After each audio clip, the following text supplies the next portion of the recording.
샬롬, 이동춘 목사입니다. 오늘도 여러분의 삶이 주님의 평안으로 가득하시길 기원하며 하나님의 말씀을 나누겠습니다. 오늘 주시는 말씀은 데살로니가전서 5장 18절의 말씀입니다. 범사에 감사하라. 이것이 그리스도 예수 안에서 너희를 향하신 하나님의 뜻이니라. 아멘. 데살로니가전서 5장 18절 말씀을 본문으로 감사는 기적을, 불평은 기막힘을 이라는 제목으로 말씀을 나누도록 하겠습니다.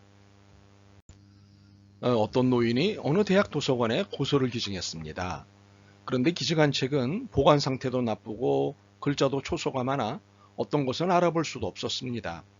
사서는 화를 내며 책을 기증하려면 좀 좋은 것을 기증하지 걸레쪽같이 아무 쓸모없는 것을 기증할 게 뭐야? 라며 불평하였습니다. 이 말을 들은 도서관장은 사서에게 이렇게 말했습니다. 당신이 그 노인에게 가서 사과를 하든가 못하겠거든 사표를 쓰시오. 당신 하나 때문에 우리 대학의 인상이 나빠지고 도서관의 장소를 확보하는 데 지장이 있을 것이니 그런 해를 끼치는 사람을 어찌 학교 직원으로 둘 수 있겠소? 사서는 자신의 잘못을 빌고 노인을 찾아가 사과를 하였습니다. 그러자 노인은 이렇게 말하였습니다. 당신도 도서관 관장도 참으로 훌륭합니다. 사실 진짜 좋은 책들은 집에 두었는데 그것마저 기증하겠소. 사실 어떤 반응과 태도를 보일지 주시하고 있었다오. 마음이 참으로 기쁘오. 노인은 약속대로 책을 싣고 학교를 찾아왔습니다. 그렇습니다. 이처럼 우리가 하나님 앞에 드리는 감사가 이런 결과를 낳습니다. 감사는 항상 우리를 더 좋은 곳으로 인도하는 은총입니다. 그러므로 하나님께서 하시는 모든 일과 우리에게 일어나는 모든 일에 절대 손해보지 않을 최고의 말은 감사합니다 입니다. 그렇기에 감사는 우리를 참된 예배로 인도하는 거룩한 통로입니다. 감사의 여부가 예배를 열기도 하고 닫기도 한다는 사실입니다. 그러므로 감사함이 없는 예배는 예배가 아닙니다. 아무리 좋은 예배당, 좋은 오르간, 좋은 찬양대, 그리고 청산유수 같은 기도와 설교가 있어도 감사하는 마음, 감사하는 태도가 없으면 하나님께서 기뻐 받으시는 예배가 아닙니다. 또한 아무리 성경 공부를 많이 하고 새벽 기도도 열심히 하고 헌금도 많이 하고 봉사를 잘해도 하나님의 은혜에 대한 깊은 감사가 없으면 하나님께서 인정하시는 믿음의 삶을 산다고 할 수 없습니다. 그래서 사도 바울이 범사에 감사하라고 권면한 것입니다. 별로 배운 바가 없는 한 유대인 어머니가 있었습니다. 그렇지만 자식은 훌륭하게 키웠습니다. 그 비결이 무엇인지 알아봤더니 그 어머니는 딱 3가지를 가르쳤습니다.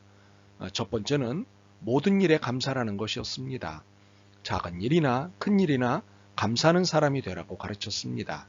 두 번째는 원망하는 사람하고는 놀지 말라는 것이었습니다. 일상생활이든 일이든 이러쿵저러쿵 원망하는 사람하고는 다시는 만나지 말라고 가르쳤습니다. 원망하는 사람과는 사귀지 말라는 것이었습니다. 세 번째는 감사하는 사람과 친하라고 가르쳤습니다. 그런 사람하고는 친구가 되라는 것이었습니다. 참으로 지혜로운 어머니입니다. 감사할 줄 모르는 사람, 불평을 주로 하는 사람은 배울 게 없는 사람입니다. 그가 학자든 나이 많든 저명인사든 그런 사람은 배울 게 없는 사람입니다.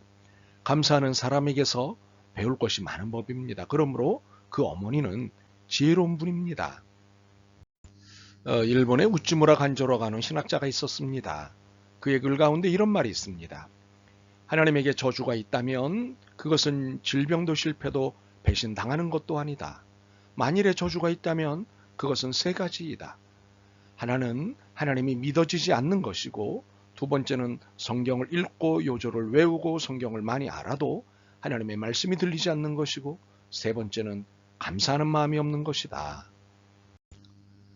과감하게 말하자면 감사를 모르는 사람은 저주받은 사람하고 다르지 않습니다. 감사를 모르는 사람은 인생을 가장 불행하고 가장 슬프게 사는 것을 택한 것입니다. 반면에 감사하는 사람은 모든 것을 행복으로 바꾸어내는 능력을 지닌 것입니다. 그렇다면 범사에 감사해야 하지 않을까요? 옛날 헬라에 비가 오는 날 비를 맞으며 가다가 손을 들고서는 오 신이시여 감사합니다 하는 사람이 있었습니다. 이 말을 듣고는 어떤 사람이 왜 감사하냐고 물어봤습니다. 그가 대답하기를 눈썹이 있어서 비가 눈으로 들어오지 않으니 이렇게 만들어주신 것이 감사하다는 것이었습니다. 대답이 끝나자마자 그 헬라 사람은 또 감사합니다 라고 하였습니다. 그래서 이번에는 무엇이 감사하냐고 물었습니다. 그랬더니 콧구멍이 밑으로 뚫린 것이 감사하다고 했습니다. 만일 코가 위로 뚫렸으면 내가 어떻게 됐겠습니까? 라며 감사했답니다. 이 이야기를 들으면서 생각해보니 감사할 일이 너무나 많습니다. 엄청납니다. 참으로 깊이 생각해 보면 볼수록 감사할 일 투성이입니다. 그런데 문제가 있습니다. 어느 때에 깊이 생각할 수 있느냐는 것입니다. 어떤 때에 남이 생각을 하지 못하는 것까지 생각할 수 있느냐는 것입니다. 아이러니하게도 역경의 때입니다. 사람은 평안하게 되면 둔감해집니다. 배부른 사람은 코가 둔해지고 배고픈 사람은 코가 예민해집니다. 이처럼 환난과 고난이라든가 남다른 어려움을 치를 때 아이러니하게도 은혜에 대해 민감해집니다. 삶에 깊은 깨달음이 옵니다. 사도 바울이 빌립보 1장 12절에 이런 고백을 합니다. 나의 당한 일이 도리어 복음의 진보가 된 줄을 너희가 알기를 원하노라. 그가 이 빌립보서를 쓴 것은 로마 감옥에 있을 때였습니다. 그는 로마 감옥에서 2년 동안 재판도 없이 붙잡힌 채 고생을 했습니다. 그런데 이 로마 감옥에 갇혀서 생각해보니 살아온 모든 과정이 우연한 일이 아니었음을 깨닫게 되었습니다. 이 모든 과정 속에서 하나님의 위대한 역사가 이루어지는 것을 깨달았습니다. 그래서 복음의 진보가 된 것을 너희가 알기를 바란다고 말한 것입니다. 그렇습니다. 그는 깨달았습니다.